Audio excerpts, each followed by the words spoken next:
नमस्कार, सुप्रभात।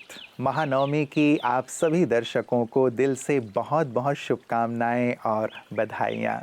आप सभी का जीवन खुशियों से भरपूर हो, आनंद से भरपूर हो, जीवन में सुख हो, शांति हो, समृद्धि हो, सफलता हो, यही आप सभी के लिए दुआ है। और यही माँ का आशीष हम सब पर भी इस महानवमी के दिन बरसता है।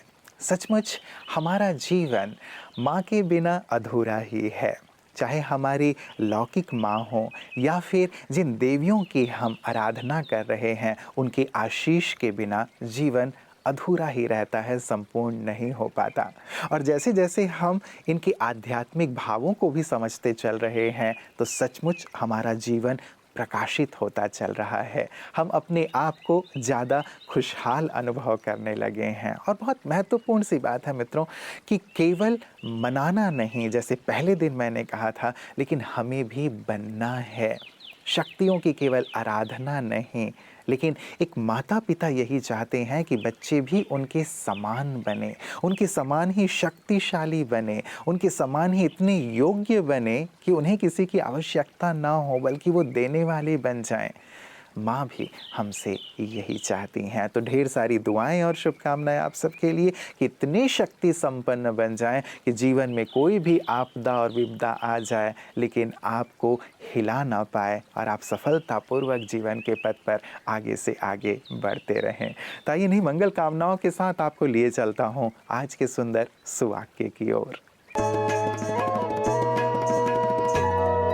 ओम शांति। शास्त्रों के अनुसार माना जाता है कि आदि गुरु दत्तात्रेय ने अपने जीवन काल में 24 गुरु किए। परंतु क्या आप जानते हैं कि ये 24 गुरु थे कौन से?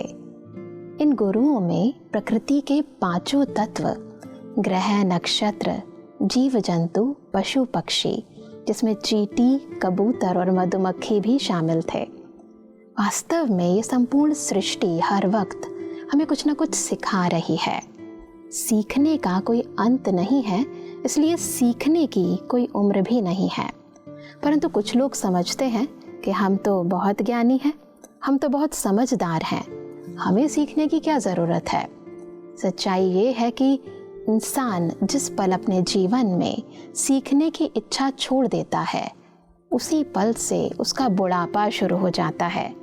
सीखने की जिज्ञासा अंतर्मन में एक ऊर्जा उत्पन्न करती है, युवाओं सी स्फूर्ति, उमंग, उत्साह बरकरार रखती है। इसलिए ताउम्र आप अपने जीवन में कुछ न कुछ सीखने का प्रयास करते रहें, क्योंकि सीखने की कोई उम्र नहीं होती, वक्त कोई भी हो, परंतु इसके लिए कोई बंदिशें नहीं होती। ओम शांति। बिल्कुल सत्य बात है कि सीखने की कोई उम्र नहीं होती। आप इतिहास उठाकर देख लीजिए, कोई 50 साल 60 साल की उम्र में बिजनेस करना शुरू करता है, पढ़ना शुरू करता है, एक्टिंग करना शुरू करता है और वहाँ छा जाता है, क्योंकि सचमुच सीखने की कोई उम्र नहीं है। बात तो लगन की है। और इसीलिए कहा भी गया है कि जब तक जीना है तब तक सीखते रहना है। लाइफ लॉन्ग लर्निंग, जो सीखता रहता है वो कभी वृद्ध नहीं होता। और जिस दिन हम सीखना बंद कर देते हैं, उस दिन ही हम बूढ़े होते चले जाते हैं। लेकिन यदि आप वृद्धावस्था की ओर बढ़ भी गए हैं, आपकी उम्र अधिक होती चली जा रही है, तो आज आपके लिए आपकी सेहत आपके हाथ में बहुत सुंदर 5 टिप्स लेकर के आए हैं, जो आपको एनर्जाइज रखेगा, आपको फिर से युवा बना देगा। आइए सुनते हैं।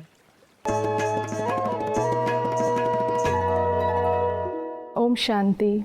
आज हम बात करेंगे 5 tips for elderly to remain energetic and safe. तो सबसे पहली टिप है कि बेड को ना पकड़े। जितना हम बेड को पकड़ेंगे, बेड हमें पकड़ता है। दिन भर में जो बुज़ुर्ग होते हैं वो टाइम टू टाइम ऐसे सोचते हैं कि अभी 10 मिनट सो जाए, थोड़ा रेस्ट कर ले, थोड़ा कुछ नहीं करते तो बेड को पकड़ते। तो जितना बेड को पकड़ेंगे, बेड हमें पकड़ेगा। तो ये इस चीज़ से हम दूर रहेंगे। दूसरी चीज़, वेट फ्लोज़। बहुत बार ऐसे देखा गया है कि जितने भी हमारे बुज़ुर्ग होते हैं घर में, फिसल गए और फ्रैक्चर्स देखा जाता है, जैसे फीमर फ्रैक्चर, IT फ्रैक्चर्स। तो एक काम कर सकते हैं आप लोग, टू रिमेन सेफ, जो हमारे बाथरूम होते हैं उसमें ग्रीन फ्लोर्स, ग्रीन मैट्स आती है, तो ग्रीन मैट्स हम बाथरूम में डाल सकते हैं, तो इससे हम ये जो फॉल्स होते हैं एल्डरली में वो अवॉइड कर सकते हैं। तो second thing is to avoid slipping on the wet floors. तीसरी चीज़ देखी गई है कि ये फ्रैक्चर्स कॉमन होते हैं बिकॉज ऑस्टियोपीनिया पाया गया है। तो इसके लिए vitamin D3 supplements and calcium supplements आप अपने डॉक्टर्स को कंसल्ट करके ले सकते हैं। तो विटामिन D3 सप्लीमेंट्स जो है वो कैल्सिरॉल सैशेज़ है या कैप्सूलूनिया है या vitamin D3 once a week, जैसे आपका डॉक्टर आपको कहे वैसे आप ले सकते हैं। चौथी चीज़ जो हम देखते हैं कॉन्स्टिपेशन। बहुत बार जो एल्डरली होते हैं वो घर में चूरन रखते हैं या कोई सिरप्स लेते रहते हैं। तो सबसे इम्पॉर्टेंट चीज़ है कि आप अपनी डाइट का ख्याल रखें और वाटर इनटेक। तो डाइट के लिए भी अगर हम देखें तो सैलड्स है ये आप ले सकते हैं, बट देखा जाता है कि वो कहते हैं कि हमसे चू नहीं किया जाता। तो आप कोई भी ककुम्बर्स है या बीटरूट है, इसको आप खिस कर अपने डाइट में रेगुलरली ले सकते हैं। और पांचवी चीज़ जो हम कहेंगे वॉकिंग। देखा गया है कि अगर हम ये सोचते रहते हैं कि मैं ओल्ड हूँ तो हम वॉकिंग कम कर देते। तो एक बहुत इंपॉर्टेंट टिप है कि जैसे ही आप अपना ब्रेकफास्ट करें, लंच करें या डिनर करें, तो अपनी हैबिट में एक डाल दे कि 15 मिनट्स मुझे घर में वॉक करना है। इसके लिए आपको बाहर जाने की भी ज़रूरत नहीं है। 15 मिनट्स अगर आप घर में ही 15 मिनट्स वॉक करेंगे तो बहुत अच्छा रहेगा। और सबसे इम्पॉर्टेंट चीज़ है कि एजिंग एक नेचुरल प्रोसेस है, तो हम हैप्पी रहे, खुश रहे, इसमें कोई दुख होने की बात नहीं है। तो ये कुछ टिप्स थी आज हमारी to remain safe and energetic. मित्रों, आज महानवमी का दिवस और आज माँ दुर्गा के सिद्धिदात्री रूप का पूजन गायन होता है। सिद्धिदात्री जो हमें सिद्धि प्रदान करने वाली हैं। जहाँ कल हमने महागौरी की आराधना की जो कि हमारी सभी मनोकामना को पूर्ण करने वाली हैं, वहीं आज सिद्धिदात्री देवी की आराधना इस रूप में कि हम जो भी कार्य करते हैं उसमें हमें सिद्धि प्राप्त हो, जो हम संकल्प करते हैं शुभ उसमें हमें सिद्धि प्राप्त हो, क्योंकि सिद्धि ही तो वास्तव में जीवन में खुशहाली लेकर आता है। यदि हम कार्य करना प्रारंभ करें और उसमें हमें सिद्धि प्राप्त ना हो, उसमें हमें सफलता प्राप्त ना हो, तो हम तो निराश ही हो जाएंगे ना। तो चाहे कार्य की सिद्धि की बात हो या फिर अपने संकल्प, बोल और कर्म की सिद्धि की बात हो, आज माँ सिद्धिदात्री हमें सिद्धि प्रदान करने के लिए विराजित होती हैं। और क्या सुंदर आध्यात्मिक भाव हैं देवी माँ के, उन्हें आज जानते हैं इस सुंदर सेगमेंट में।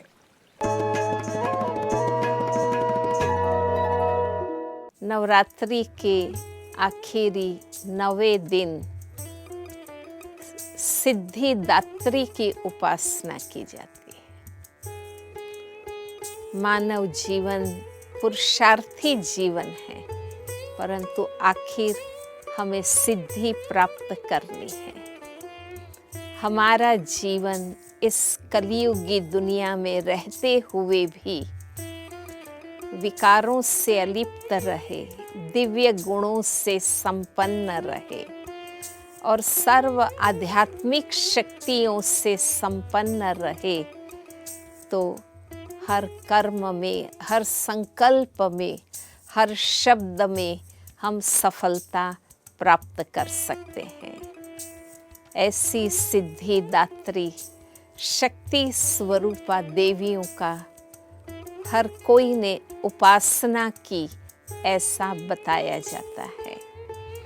हमें भी इन आध्यात्मिक शक्तियों को जीवन में धारण करना है, जिन शक्तियों से हम जीवन की नैया को पार कर सकते हैं। वो अणिमा, लघिमा, गरिमा, महिमा, प्राप्ति, प्राकाम्य, ईशित्व, वशित्व, इस प्रकार की सिद्धि तो हठ दमन की तपस्या से प्राप्त करते हैं, परंतु हमें आध्यात्मिक शक्तियों से इस संसार सागर से जीवन को पार करने की सिद्धि प्राप्त करनी है।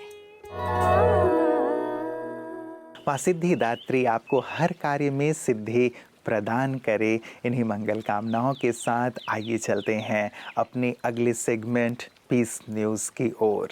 और यहाँ पे भी मित्रों, ब्रह्मा कुमारी जो बहनें हैं वो भी हमें हर कार्य में कैसे सफलता अर्जित की जा सकती है उसकी सुंदर कला सिखाती हैं। क्योंकि कार्य करना भी तो एक कला है।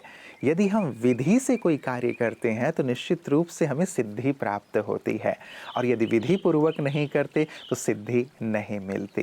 तो कार्य को कैसे विधि पूर्वक किया जा सकता है, जीवन को कैसे विधि पूर्वक जिया जा सकता है, कैसे विधि पूर्वक सफलता की सीढ़ी दर सीढ़ी चढ़ी जा सकती है, यही सुंदर कला ब्रह्मा कुमारियाँ जो सिखाती हैं अलग अलग क्षेत्रों, अलग अलग लोगों के बीच जाकर, उसे ही हम देखते हैं पीस न्यूज़ हाइलाइट्स में।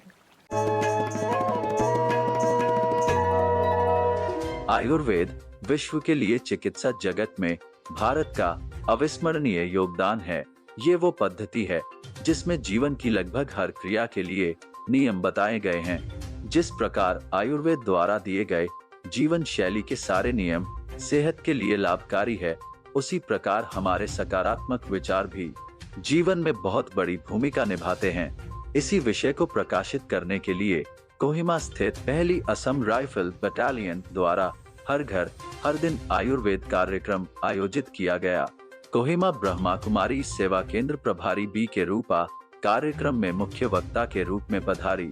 उन्होंने सभा को ये कहकर संबोधित किया कि जिस प्रकार हम सभी आयुर्वेद की गुणवत्ता को समझते हैं, उसी तरह सकारात्मक विचारों के साथ जब हम खाना बनाते हैं या खाते हैं तो हमारे भोजन की गुणवत्ता कई गुना बढ़ती है, जिसके फलस्वरूप हमारे शरीर के हर अंग को संपूर्ण पोषण मिलता है। साथ ही दिल्ली से ऑनलाइन जुड़े हुए बी के विकास रंजन ने राजयोग के माध्यम से अपना भोजन कैसे शुद्ध कर सकते हैं, इस पर जानकारी दी।